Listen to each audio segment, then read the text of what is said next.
Kembali lagi ke filmnya, sesuai judulnya, Horny Family bercerita tentang sebuah keluarga yang doyan bercocok tanam dengan selingkuhannya masing-masing. Dan masalah pun tiba ketika perselingkuhan itu membuat masing-masing pasangan wanitanya hamil. Kira-kira mana ya yang akan mereka pilih? Memulai hidup baru dengan selingkuhan masing-masing atau tetap mempertahankan keluarga asli mereka? Di awal film kita akan diajak berkenalan dengan anggota dari keluarga Sakni ini. Sang ayah yang bernama Seo Jong-min merupakan dekan di Fakultas Teknik Mesin. Walaupun sudah tua, tapi karismanya masih sanggup membuat salah seorang mahasiswi di ruangan itu klepek-klepek. Selanjutnya, kita akan melihat sang ibu yang diketahui bernama Hye Kyung. Ia adalah seorang ibu rumah tangga. Kemudian, kita akan berkenalan dengan si anak pertama yang bernama Jisoo. Bukan member Blackpink ya, gadis itu diketahui bekerja sebagai manajer hotel. Terakhir, kita akan bertemu dengan Ji-hwan, si bungsu yang masih tercatat sebagai mahasiswa arsitek di universitas yang sama dengan tempat ayahnya mengajar. Scene lalu berpindah pada sebuah restoran di mana keluarga itu tengah merayakan ulang tahun pernikahan Jongmin dan Hye Kyung. Dalam perjalanan pulang, Hye Kyung mengeluhkan hadiah kalung yang diberikan oleh suaminya. Ternyata karena nggak mau ribet, suaminya itu selalu memberikan hadiah yang sama setiap tahunnya. Paginya keluarga itu mulai menjalani aktivitasnya masing-masing. Jongmin memeriksa berkas-berkas di kantor sedangkan Hye Kyung mulai mengikuti kursus fotografi. Tapi sebenarnya tujuan Hye Kyung mengikuti kursus itu adalah untuk mendekati sang guru tampan yang biasa dipanggil Sang Yong. Ketika semua peserta kursus tengah sibuk memotret, Hye Kyung mengarahkan kameranya ke rudal Sang Yong. Kocaknya, suara dari jepretan kameranya itu disadari oleh Sang Yong. Pria itu lantas menghampiri Hye Kyung untuk melihat hasil fotonya. Wajahnya sedikit terkejut, begitu menyadari betapa saknenya muridnya yang sudah berumur itu. Sementara itu di kampusnya, Ji-hwan tampak sedang menyiapkan sebuah alat yang akan ia gunakan untuk mengintip Yong-jun, gadis yang ia sukai. Tapi saat masih asyik melihat kemulusan paha Yong-jun, gadis itu malah pergi. Ji-hwan yang belum puas pun langsung mengikuti Yong-jun ke kamar mandi. Ia masuk ke kamar mandi sebelah dan memasang alat pengintainya. Tapi si Yong-jun malah keluar dari sana dan digantikan oleh seorang wanita gemoy. Ternyata wanita itu melihat alat pengintai Ji-hwan. Tak ingin terkena amukannya, Ji-hwan pun langsung pergi dari sana.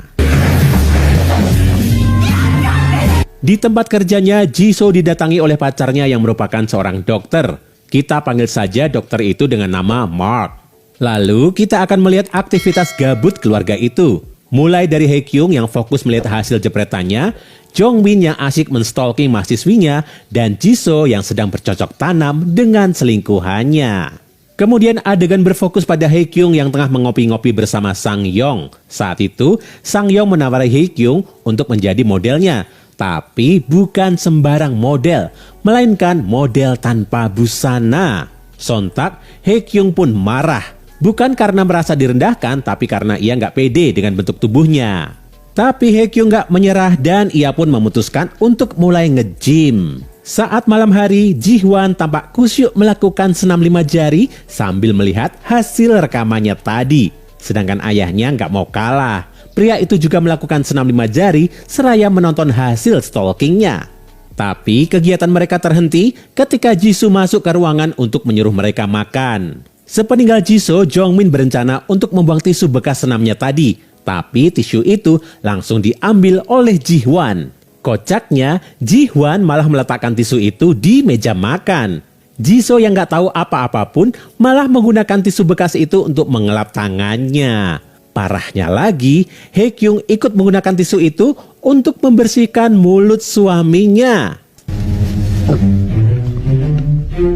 Esoknya, Hye Kyung yang telah menerima tawaran Sang Yong akhirnya berpose untuk gurunya itu.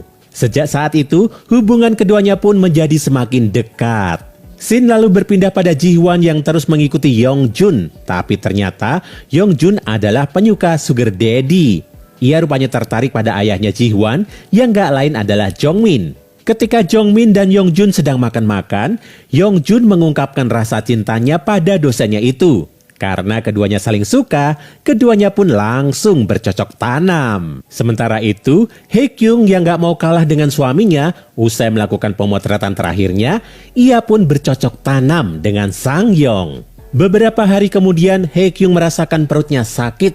Ia lantas memeriksanya ke seorang dokter yang ternyata adalah Mark, pacar Jisoo.